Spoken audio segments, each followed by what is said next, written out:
And some of this is really obvious, but I don't make any apologies, because sometimes it's the obvious stuff that people don't tell you.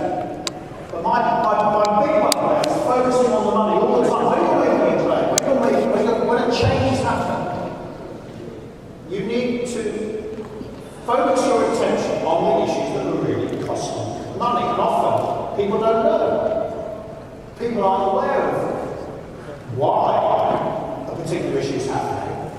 But my mantra all the time is, if you're in a negotiation, if you're in a dispute, there may be 1,000 variations, 1,000 changes, 1,000 architects' instructions, change orders, whatever you might like to call them. You don't need to deal with 1,000 of those in front of the tribunal, in front of the variation. We need to identify the top 5, and we need to measure on those. And we need to pick the top 5, which are ones where you don't have a weakness, ones where you're not, have something underlying the issue. We focus on those, and then that then projects across the whole dispute or negotiation proceeding. I mean, one of my other things, when you're presenting in a construction claim, when you're presenting in an arbitration, your advocacy, you're trying to persuade either your opponent or you're trying to persuade the tribunal. And traditionally, lawyers have been very, very traditional. They follow the chronology, they present their arguments, you put all the documents in front of the tribunal, you follow a process, and then you get the answer at the end of the day. Now, actually, what you need to do is recognising that those arbitrators are human beings and treating your arbitration or your negotiation or whatever process you're in more like an advertising campaign. You've got an end goal which you want that person to decide in your favour, or you've got the end goal in the negotiation where you want to persuade that person to argue. So identify that issue, identify how you get there. Are you going to focus on the contract? Are you going to focus on the facts? Or are you going to focus on a technical issue involving experts, etc.? And that process and that assistance is a process that comes with experience, but it can be assisted by a number of techniques. So I'm going to talk to you about those. I'm short of time, so I'm going to skip through a lot of this. But there we go there. That's a photograph of a typical, behind a typical judge or an arbitrator in a tribunal. And that wall can come right out to here. You can quite commonly have hundreds and hundreds of files, hundreds of documents. Now let's look at who that arbitrator is. Who's that arbitrator who's going to be deciding this case that you're presenting to them? Typically, they're very busy people. They're very experienced, they're very busy people.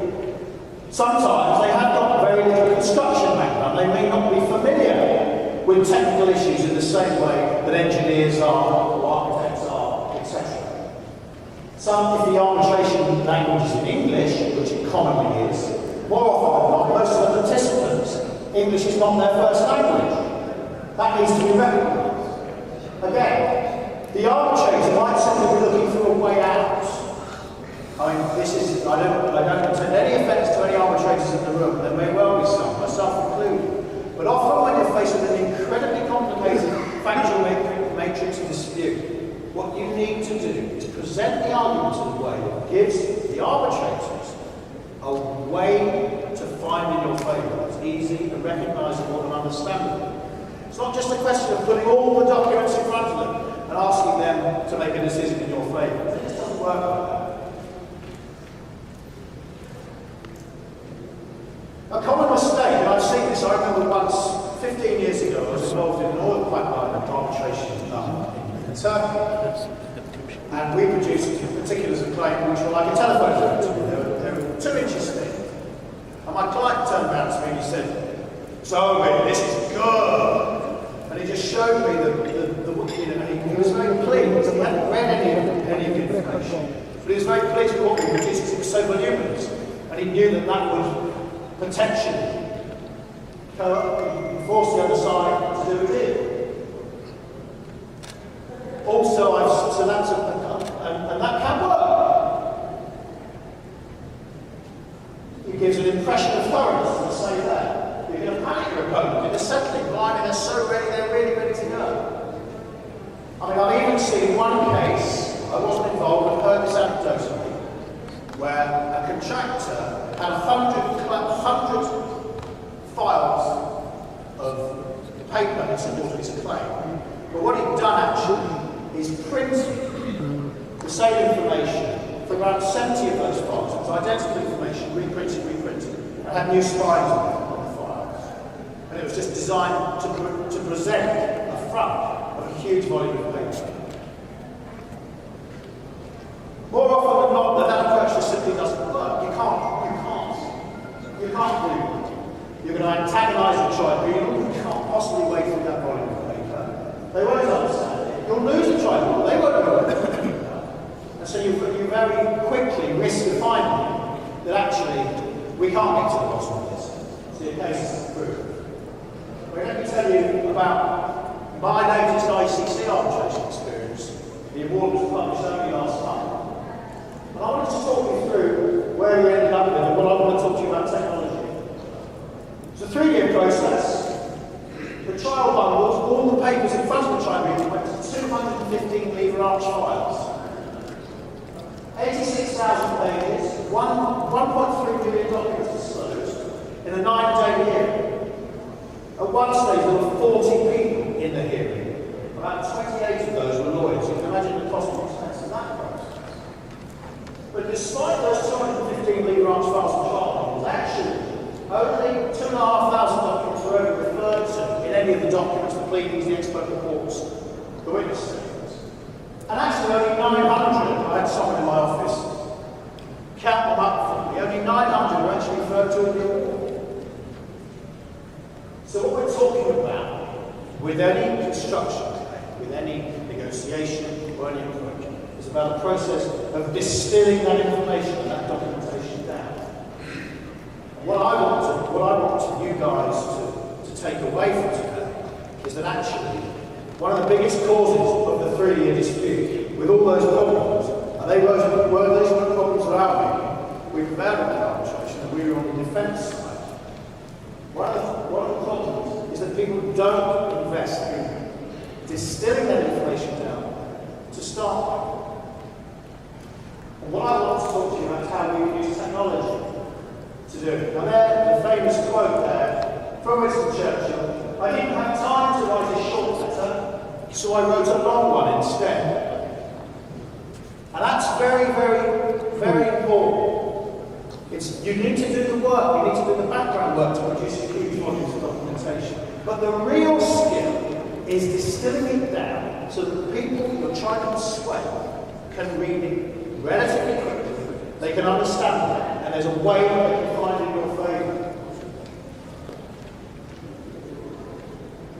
So, I want to talk to you about some of the technology and the innovation that we're using at Fenwick and at Randle, and what we're proposing to use in the Kingdom, assisting you with some of your disputes.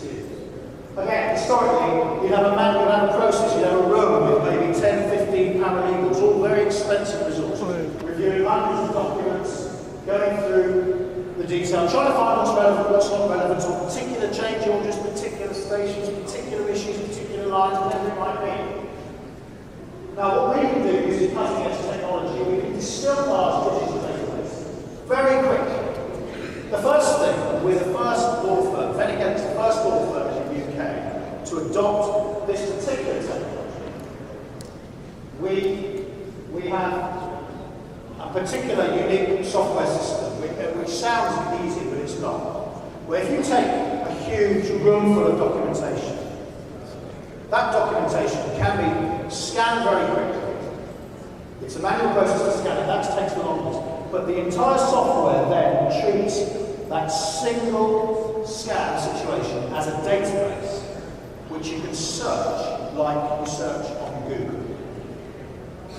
So you end up on your desk, and all the users in your business, everyone assisting you in that solution, searching for a keyword.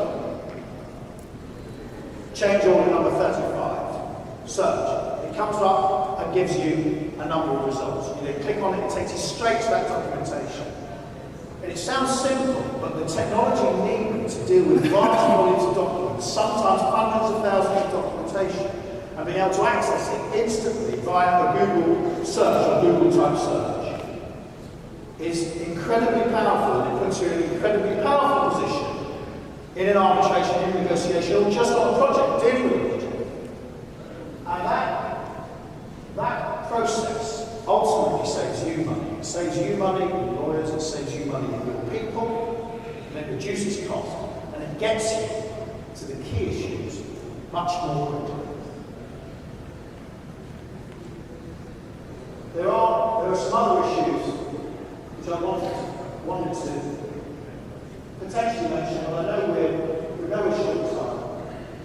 So I've been asked to speed up. So what I thought I'd do is just take away a couple of things that I talked about here.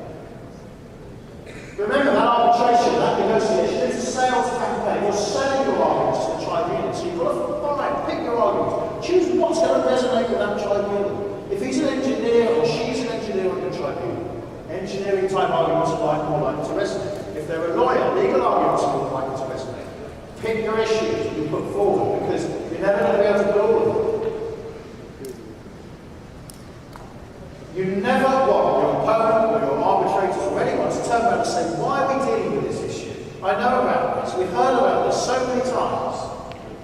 What often happens is that the team has prepared and done lots and lots of work on preparing a particular issue, so they feel they have to deploy it because you want everyone to benefit from the information of the work we're doing. But don't bother if it's already accepted, if it's not a real issue, if the tribunal's with you, if they've got it, then have the confidence to ignore it.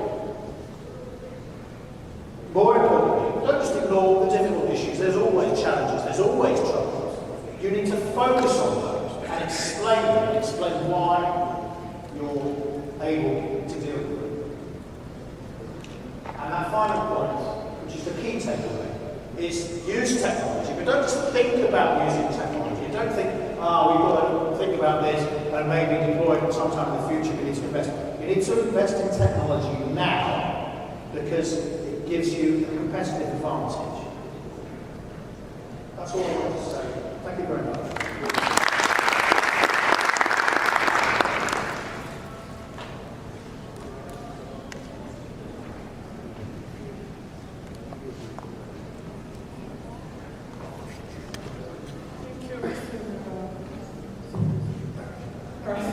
Thank you, Mr. Randle. We will use the